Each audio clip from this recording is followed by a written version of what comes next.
Thank you, everybody, for joining our webinar today. We're going to give a couple minutes here for some attendees to continue to trickle in, and then we'll get started shortly.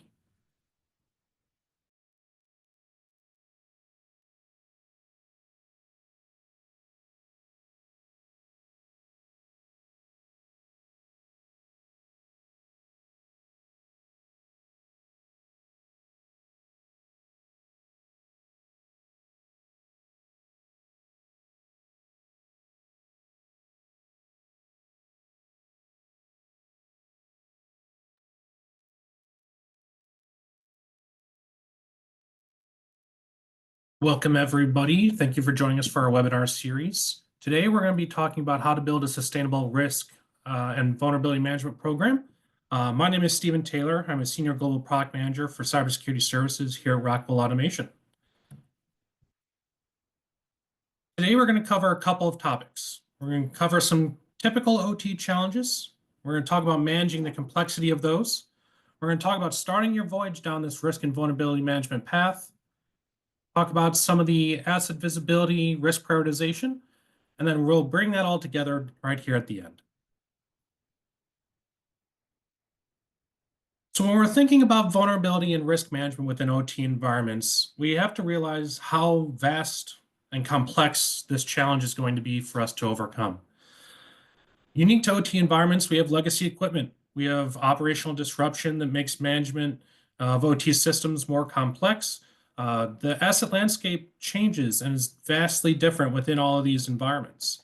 So as we think about the different levels of generations of products, the manufacturers, the operating systems that are required, the visibility levels that are taking place here, this all makes it challenging to secure your environment. One of the biggest challenges facing OT today is the lack of visibility, not just into assets, but into the threat landscape that persists. How do these embedded devices and the contextual data that's critical to each of those being identified, how do we actually know what's happening within our environments? And then the last piece here, which is going to be a core focus of today, is that risk prioritization, right? Large volumes of risk across all these decentralized silos bring security challenges that make it difficult for you to even know how to prioritize and remediate the biggest risks within your environment. Through risk and vulnerability management, though, we can alleviate these challenges, right? Visibility into your entire attack surface. Think about how you're going to build that inventory. Think about how you're going to use that to fill in the gaps. If we look at the chart here onto the right side of the screen, you can see here that risk and vulnerability management is a multi-factor approach. It's not just a one-point solution. It's not just one tool. It's not just one persona that's going to be in charge. There's a lot of activity that comes around finding out the best way forward and how to bring all these pieces together to focus in on how you can actually manage this within your environment. So one way that we can do that is leveraging a common OT risk prioritization model. Assess across the entire fleet of your install base, making sure that you're not only looking at just one asset class, but also how this all brings in together your BU tolerance and how evolving threats are going to change your plan over time. Actionable insights, bringing these mitigations that go beyond patching, right? Beyond removing the vulnerability, such as whitelisting, backup. You can see again across the continuum on the right here, how you bring actionable insights from each of these functions to one piece, one head, so that you can utilize this across your entire risk management program. And you have to be thinking about scalability as you start to tackle these problems. One is not just making efficient and consistent actions, but you need to think about who and which personas are going to be responsible. Think at the global scale for your organizations, but how are you going to drive down action into that local environment? We call this think globally, act locally. As we dive into each one of these facets here today, we're going to kind of build across how this continuum can alleviate the complexity of managing this risk, but ultimately how you can actually start to take action. With Verve and Rockwell Automation, we like to think of this as a voyage, and we can help be that map, that compass, the backpack, and your guide throughout that journey. As we think about the map, right, where we want to start and where this is critical in your environment is starting with that asset inventory. Start with the assets that are running your environment. Make sure you know everything that you possibly can about that environment. Make sure you know how they're connected, how they're working, what applications they're serving, what users are going to be accessing them, what's the downtime cost, what is the spend annually on repairs and maintenance. Once you have that together, you have your map of where you need to go, and prioritize certain actions. You can then utilize your contextualized risk scoring, which is the basis of your risk and vulnerability management program. This is where you take all of the information that you're gathering, but not only just information, processes, people, procedures, ultimately getting you to what is your actual risk within your environment and how can I actually take action. And then the last thing that's important here is really having that backpack of tools. As we go through here today and cover each one of these segments above in the continuum, what you need to think about is how do you integrate capabilities across not only OT functions, but across IT and OT to have that conversation of how you can have best practice across both really come into your environments within OT. How do you help configure? How do you bring in other tool sets to kind of make sure that you're able to do this effectively across whatever that life cycle of your endpoints may be? And then making sure you have a comprehensive reporting environment, making sure that you have a way to visibly show progress and change over time so that your board of directors, the regulators that may be auditing you in your environments, can actually see the progress is being made and how the decisions that you're making impact your overall program. A little bit more onto that deep asset view, right? This is where we want to enable our clients to really gain 100% visibility. As we said before, this is your starting point. If you don't know what you have or where it is or what it's doing, you can't start to make decisions as to how to prioritize. So we want to start here, start at the basic level of just what network segments do I have? What are the names of my areas of my facility? And from there, build in, okay, how do I see all the way down to my end sensors, how these are all interlinked together, working collaboratively to kind of drive my operations. So this is our starting point. Everything builds from here. And this is where we start talking about risk prioritization. This is where we want to baseline our program. We want to identify and prioritize. Think about the assets, think about the protection elements that will be critical to making sure they stay operational. We want to assess and analyze. Now that we're taking and identifying, how do we evaluate the risks of those assets and how that comes up to a larger head here, right? So it's not just the individual assets, but how these start to layer together. Then we want to mitigate and control things that we can impact and directly change. We want to go and make those remediations. Things that we can't do, we want to make sure we control them best to our ability. And then the last piece here, which is really not the last piece as we'll get to, but evaluate and adjust. What's happening today is not going to be the same as what's happening tomorrow or what happened last week. So you need to review this process ongoing with all of your stakeholders, from individual line operators to maintenance technicians to CISOs, all the way at the top of the organization.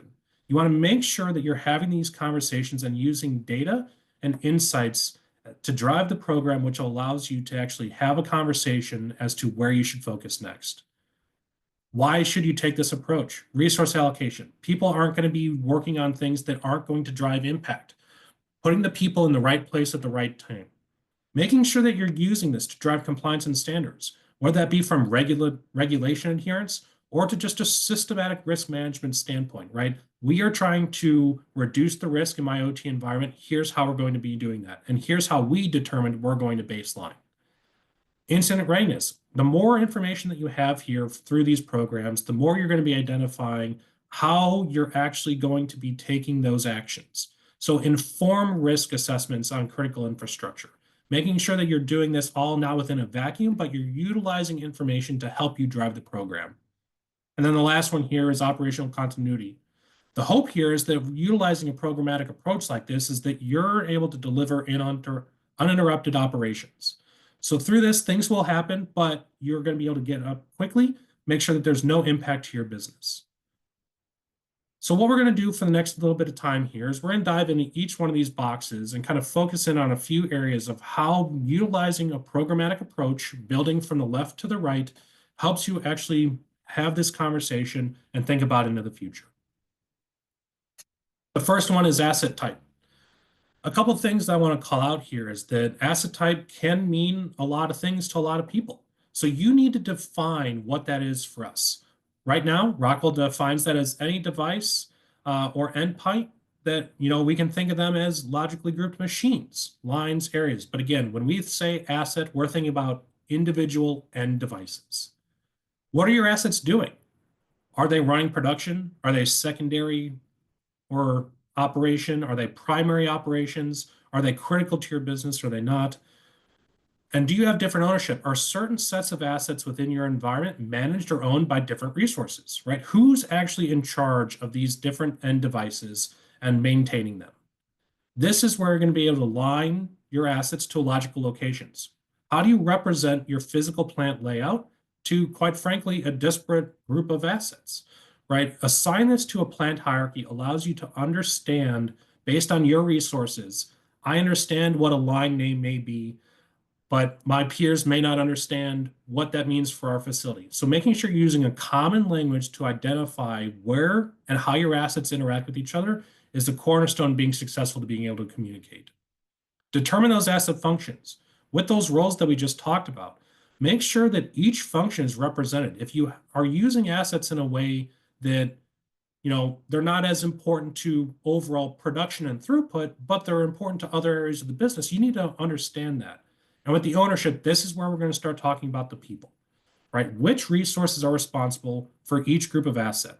That builds into this. Now that we have a foundation of we know where our assets are, what they are, what they're doing, we can now define what are our criticality components for them. So is this that critical to production? Are we leveraging this asset 24/7? Is it 8x5? What's the operational cost of that asset being offline? You need to take into consideration these factors to be able to drive impact into overall what's going to be happening. If something is running 24/7, is critical to production, and is a high cost of downtime, that's going to drive your overall program and where you're going to spend resources. So thinking about this as, okay, where do I need to position my people? Which assets are most important? And then how do I make sure that if that asset's offline, the personnel that are going to be impacted? Is a line operator not going to be able to do their duties? Are they going to have to go into this? Where do we actually start building these? And now these are just some baseline criticality components, right? As we get to the further on here, you're going to start to think of, okay, well, risks are also important. They are. But these are the criticality. This builds your business context on top of your assets to start informing decisions.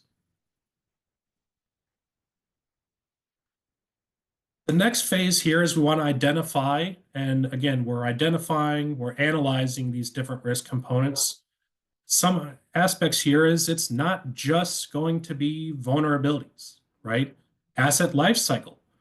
How do we actually think about these as like protect critical elements from an end of life status? Can I even get these parts? How are we going to be able to bring these assets to bear? Can an asset be patched, right? Am I right now in a standpoint where I'm not going to be able to patch anything?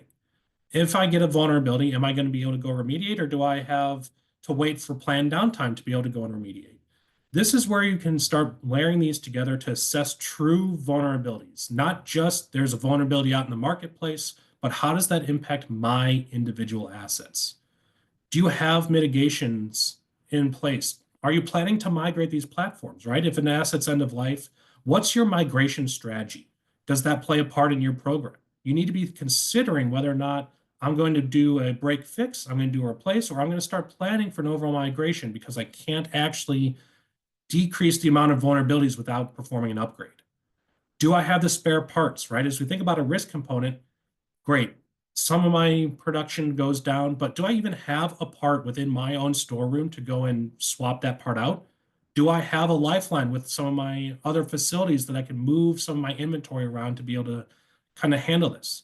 How are your personnel going to respond to outages, right? Do they have the right tools on their trucks to be able to go and fix these problems? They may or they may not, right? To talk about patching, right? We talk about policies. If in OT, I think we're all pretty aware of how risk averse we are, right? The downtime is the ultimate thing we're trying to avoid. But at some point, you may need to patch an asset, right? How are you going to plan for that? What happens to that asset? This is where we're building on that criticality component and the asset type, right? Can I even afford the downtime to be able to upgrade this asset? Once you kind of do those preliminary things, now you can actually start getting into your vulnerabilities, right? Mapping those vulnerabilities to each individual asset is important. This allows us to not only score my overall posture, but now I'm looking at utilizing my plant hierarchy from before. I can look and focus in within specific areas of in my environment to where I want to go and take that action, right? So this allows us to not only look at an individual end device vulnerability and risk, but grouping that up into a machine, to a line, to an entire plant, to a group of plants, to a sector, to a region. This allows us to build that context all the way. So baseline vulnerabilities against individual assets, not just an assortment, is really going to help you take action at the lowest or at the highest levels based on what you think is important. And then I can't stress this enough. You're going to see this pretty much on every slide, is that the right resources in the right place. It's not just can they repair it, it's are they trained, right? Do I have the appropriate personnel trained with the appropriate tools to handle these? Again, we say training tools and processes here. It's not just about having bodies to throw at problems. It's not about having tools or technologies to throw at problems. Do I have the people that actually understand what those tools, technologies, and quite frankly, what the topics that we're trying to go and tackle within our risk program are bringing? Assuming you do all this, you do these three first steps, what you get is your raw unmitigated risk score. What this allows you to do is say, this is just without anything that I already have in place, without any additional processes, without talking with any other resources. This is just where I'm at. So what we basically just went through is what we have as it's a standard risk assessment or a comprehensive risk assessment. You want to look at all the factors from compliance, environment, cyber, operational, strategy, and finance to really think about how you're going to approach each one of these facets for each asset type that you may have within your environment, and then reflect and analyze and think about how I will use these new risk metrics to actually drive my business objectives and change. This is how you actually bring this all together to really formulate the basis of your program. You go through all that, what you have is now unmitigated risk. This allows us to actually take in factors that are not just within the OT environment. There's going to be initiatives that are happening with other business segments, with other groups, driving and aligning that to your overall corporate mission. Yes, at the end of the day, the production is the most important, but what are you trying to be for your customers? Your risk and vulnerability management strategies is what allows you to, at the end of the day, be that for them. So you need to take this and again, work with the personas across your environments to make this all happen. Where do we go from here? We go from just having that unmitigated score where we've done the identify, we've prioritized, we've assessed where we're at now, and we analyzed. Now, what can we do on top of that? And that's where we start talking about compensating controls and mitigation components. This is that mitigate and control area. This is where you start bringing in factors of, do I have backup and disaster recovery plans in place to actually handle some of this? Do I have application whitelisting, whether that be through just a spreadsheet format, or do I have technologies and tools to bring this to bear today? Maybe I'm not going to start looking at some of these lower priority areas that I identified over here in criticality and risk components. I'm just not going to do that. So how can I appropriately segment those networks utilizing industry best practices to make sure that that equipment is protected, knowing that the vulnerability hasn't gone away? I've just reduced its impact to my overall environment. The big thing here that we're trying to talk about, and that is the balance of the conversation that you have to have within all those stakeholders as you kind of develop these programs, is that you have to start to identify the risk tolerance. As you think about the mitigate and control, this is where you're starting to accept a certain level of risk, right? We can't tackle everything at once. We have to work cross-functioning to understand what threats we're willing to forego action on and which ones we're going to actually tackle. If we can do this through a programmatic approach, we can start to utilize standards within the industry. This is where you can bring in the 62443 compliance, right? At the component, the system, and the general levels. Just some examples here. If you take that voyage and that kind of map that we just talked about, You start to apply each one of the modules within 62443. This can become not only your mitigate and your control, but this can start to be the feedback loop that's so important to these programs, right? Understanding, aligning to a standard, how you're going to do this. Now, not everybody will follow this standard. Some people are 62443 compliant. Some people are trying to get there, but the pieces that you can pull from this are where you want to build your program for. We gave you a process of how you can get there, align those to a standard, do your risk assessment strategy, start to identify what your risk tolerance is, and that's how you can apply that to each of these 4 levels within this standard.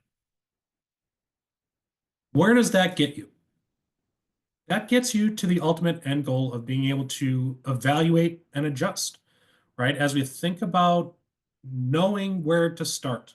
Now that I have done all this, now that I have this in control, now I have my residual risk. This is where now I can start deploying resources, start identifying those standards, start having an incident readiness plan. What happens when I go down? I can start to document these processes and actually have that. And this is where the operational continuity comes from. This is the execution phase.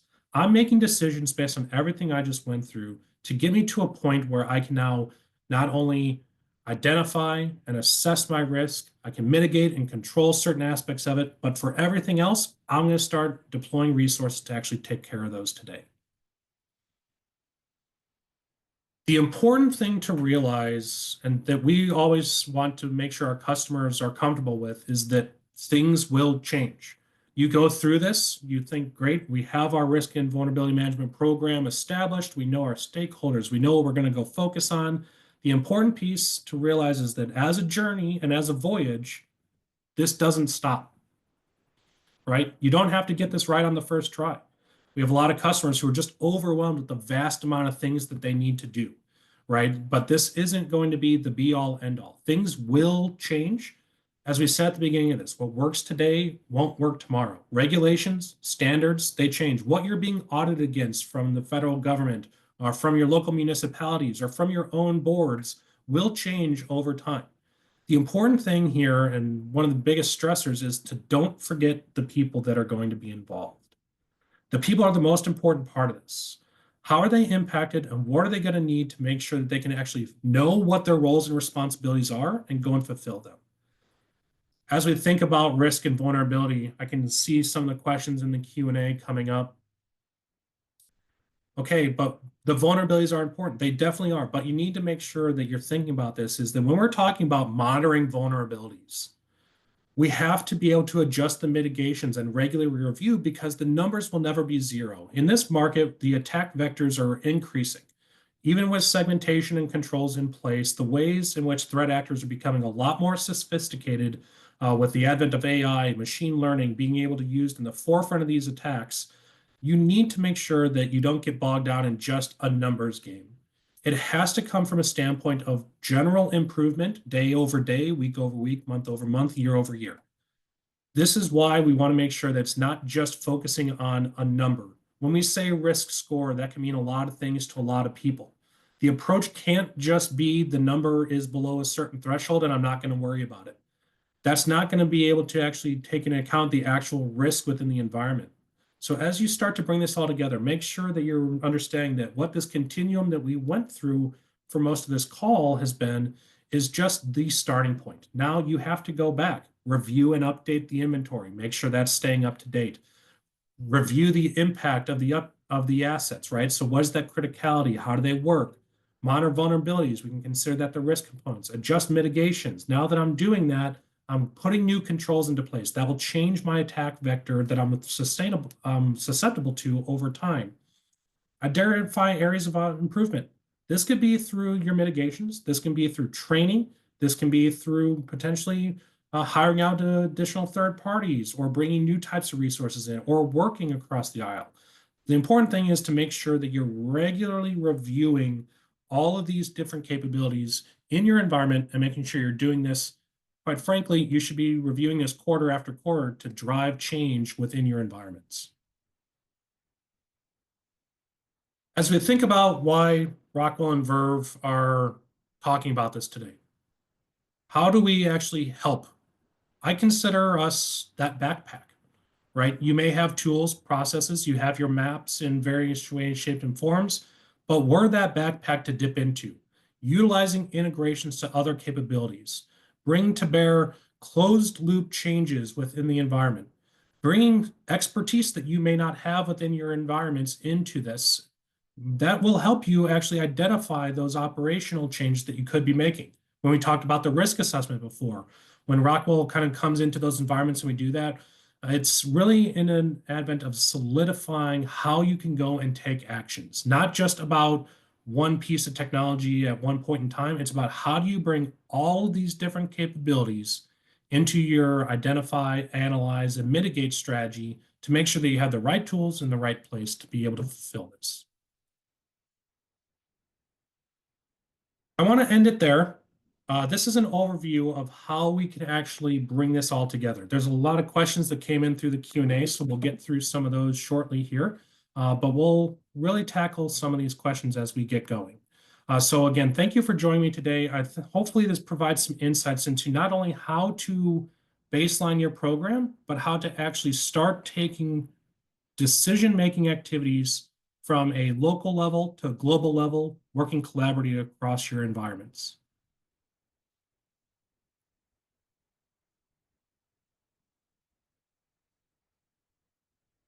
I'm going to pull up some of the Q&A here, and we're going to answer some questions in real time.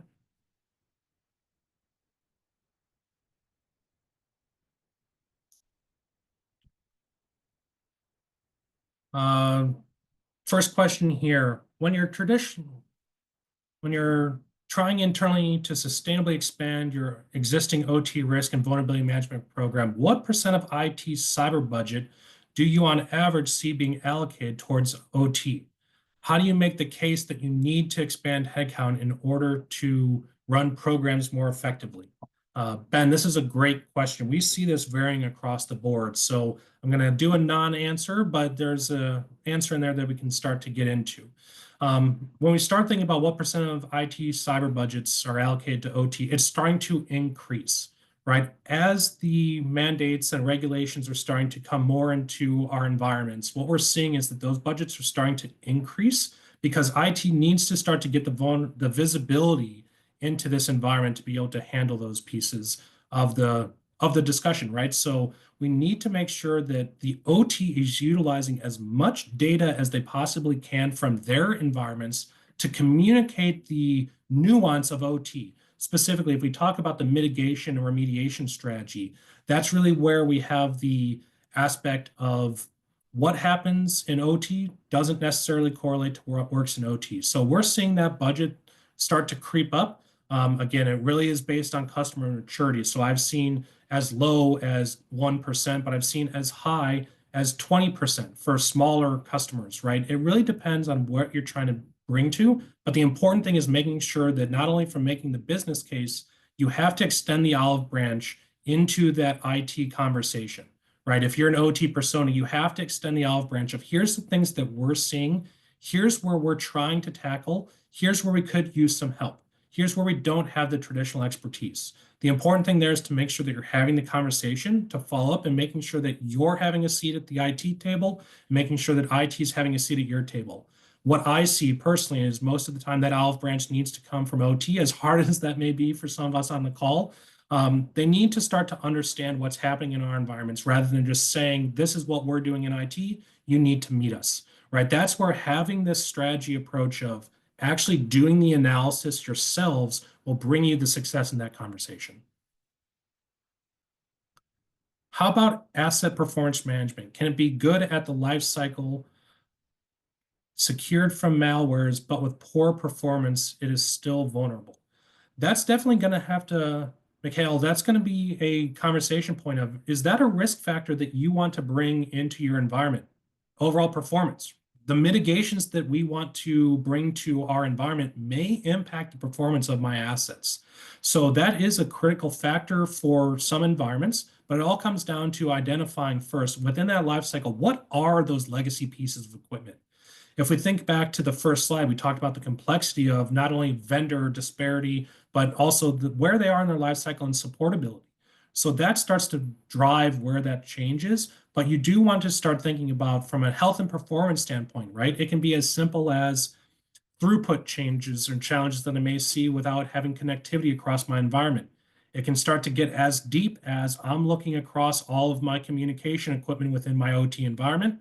And if we start doing segmentation, where I have to route connections for within my environment is going to start to limit what some of my OT equipment can actually do, right? Think about CPU, memory, connection use source utilization. This is where that performance data can be in. It should be a component of your profile, but where your business may be is going to be a determination of where that could be.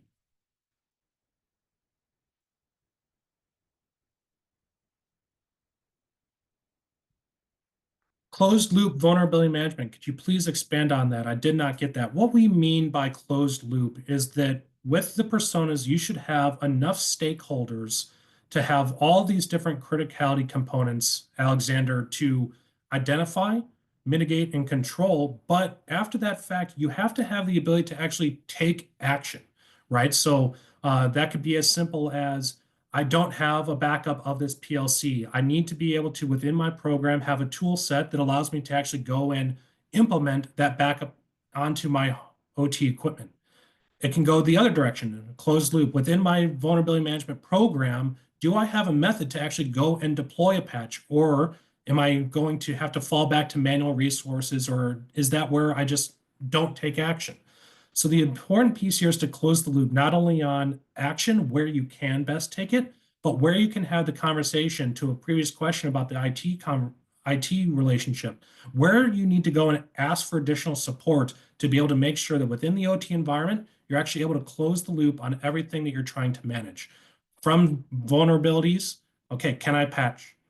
From lifecycle status, can I actually upgrade? Can I mitigate through a migration to a different platform? If not, can I go and deploy a patch? Can I put segmentation in? And do I have the tools to actually go and take that action?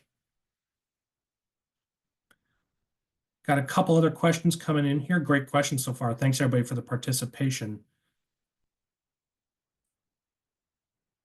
According to my experience, Lucas asks, how long does it take to have a mature cybersecurity program in an OT environment?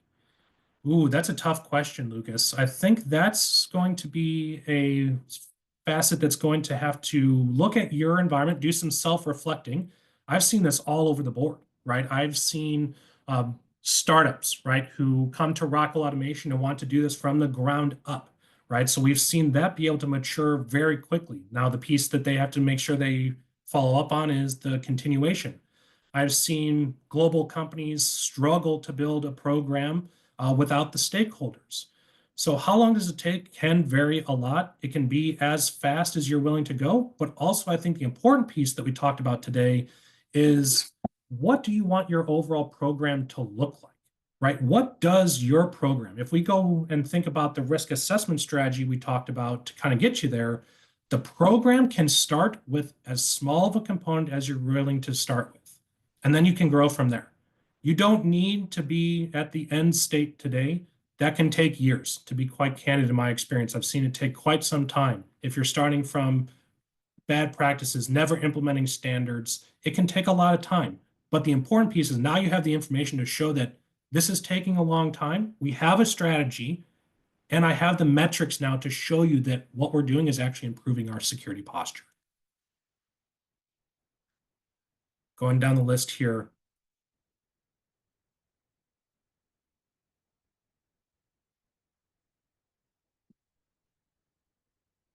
Maybe accidentally refreshed. Let me pull this back over.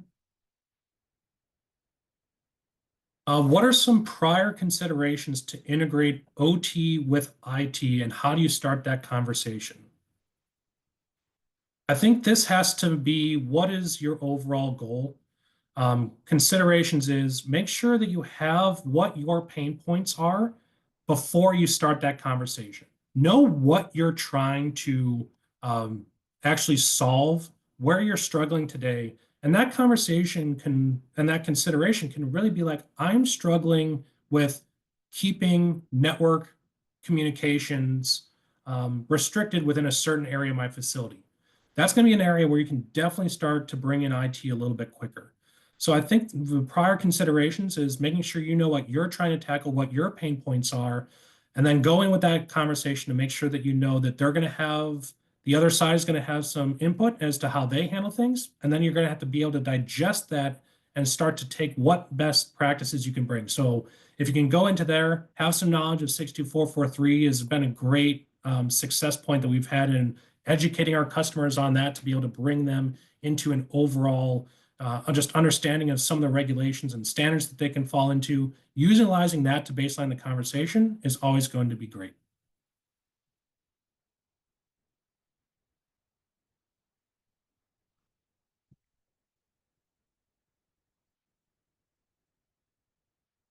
Got some more questions pertaining to ITOT conversations. Here's an interesting one. How to manage multiple tools which provide risk information such as Nozomi, Qualsys, Snow, OTM. As you're looking to build your programs and you have all these tools, you may have already made investments into this space. It's not about necessarily replacing those. It's about making sure that you are utilizing the information so that you can pull it together. The important piece there is working with whoever your vendors, system integrators are to make sure that you can integrate those tools and make sure that they're fulfilling an actual gap that you have. Some tools are going to be better at getting to different pieces of information, but it's about making sure that you can use all those tools to actually corroborate what's happening from one to another, right? What am I seeing from a network intrusion detection system side versus what am I seeing on my actual endpoints? How do I get that information to another business system? We have a lot of customers that utilize, ServiceNow as a CMDB. Do I have the ability and the APIs and these other tools that I'm finding helpful to send that data to these other environments? That's also another great way of handling that conversation with IT, getting them that visibility. So it's more about making sure that the tools that you have are filling an actual gap within your strategy, and then thinking about how you integrate the data and the tools together to make sure that you're utilizing them in one specific area.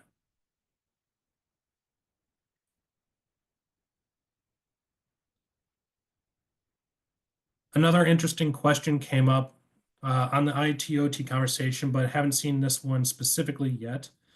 IT and OT convergence uses many contexts. What is the key benefit for a risk management program, please?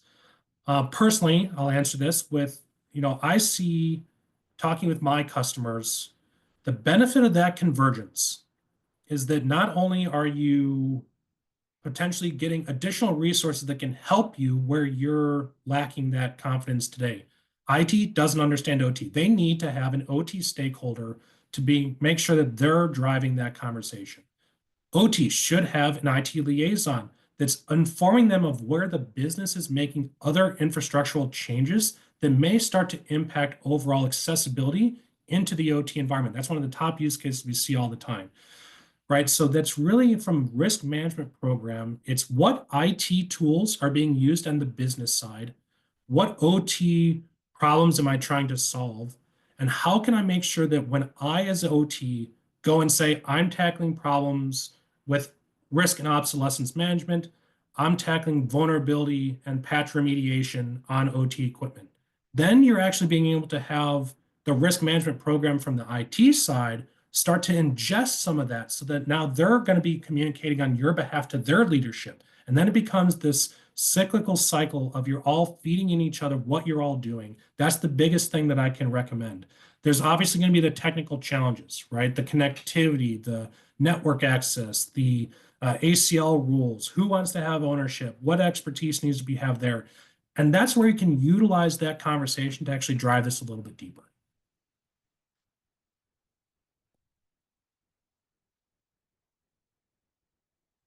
Prove cyber attacks.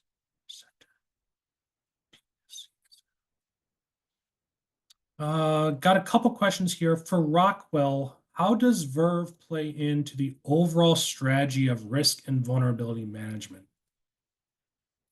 This is a great question.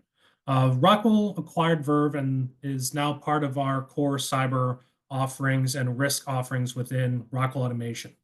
It is the foundation when we're considering the start of these programs. Verve is a multifaceted approach to a solution for risk and vulnerability management.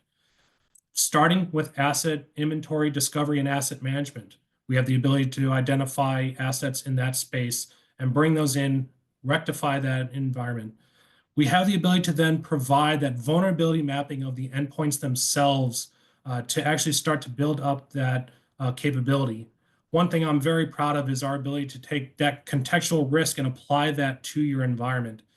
But where, I want to make sure is that Verve is not a network intrusion detection tool. So where we baseline is we want to start from that asset view because we can drive the most action right out of the gate there. But we want to make sure that we integrate with other tools such as Clarity, Nozomi, Drago, Cybervision, all those network-based solutions to actually bring that in to start to collaborate data between two sources to actually identify how emerging threats and vulnerabilities in my environment are actually taking place on my endpoints. So that's how we kind of bring those together. We see Verve as being a great opportunity for Rockwell to help you foundationalize your program while giving you the flexibility to integrate with other capabilities to kind of bring that best of both worlds single pane of glass view into a program such as this. Thank you for that question.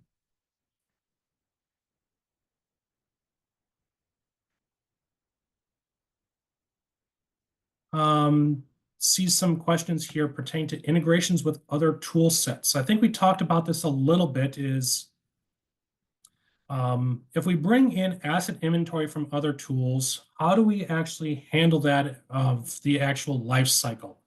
I think that's where Rockwell is taking that integrated approach, right? We have solutions for the asset visibility. We have solutions for network intrusion detection. We have professional services that can help you do these risk assessments, right? So how do we actually bring that all together? And quite frankly, inventory is one of those most talked about topics, right? I have tools that can do this. I have tools that can give me inventory.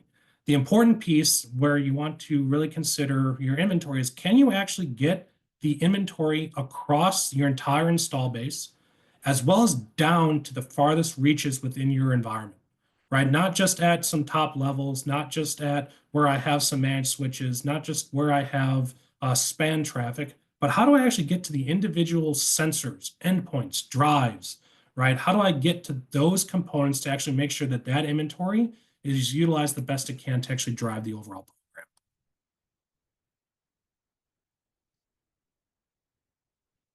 Got a specific question here. Hi, have you specific guidelines for the protection of the PLCs? Can FactoryTalk Asset Center be considered as a cyber platform? Ooh, that's an interesting question. I'll start with the first part. Specific guidelines for protection of PLCs. The biggest thing here is make sure we're following CPWE standards as best as possible. As things move more and more to Ethernet-based connectivity, you really want to make sure that your segmentation, as well as your routability of communications over the protocols that are utilized by those PLCs, are secured and protected as best as possible. Not only from a network standpoint, but this is where we start to talk about remote access across your facilities, making sure that you're thinking about those users that we talked about before, right? Making sure that we're talking about who needs to actually access these pieces of equipment. And more importantly, am I doing things as simple as making sure that these PLCs from a Rockwell example are not in program mode, right? Make sure, how am I handling my strategy there? Do I need to have these in remote mode? How do I need to handle those? The second part of the question here is, can FactoryTalk Asset Center be considered as a cyber platform? I think that coming from our standpoint, it can be considered part of your overall cyber program. It has aspects of configuration, change management, and backup and disaster recovery. It can help you with that phase, but I think it's more importantly, I want to change the question from, can it be considered part of your cyber program? And the definite answer is yes. This is what's doing your source code validation. This is what's allowing your teams to actually do your check-in and check-out of validated source code. Do you have backup and disaster recovery statuses scheduled? Are you actually testing those on some of your other test environments? That's another piece of this. It's like being able to actually test across these environments. You need to make sure that you're actually able to do that. So I would say that FactoryTalk Asset Center is considered part of your overall cyber program. Very complementary nature set to everything we've been talking here today. It's not going to be the be all end all, but it's definitely a piece of your overall program.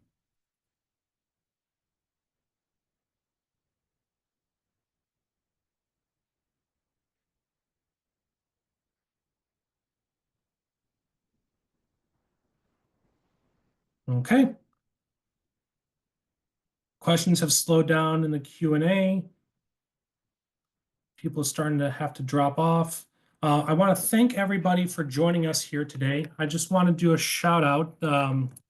Please join us for our next webinar on April 10th. You'll be joined by my colleague, Maria Else, Global Product Manager for Cybersecurity Projects, and she'll be discussing designing an overall OT security strategy aligned to the NIST framework. So building on what we've done here today from a risk and vulnerability management standpoint, we'll be talking a little bit of an overall cyber strategy that layers on top of this for your organizations.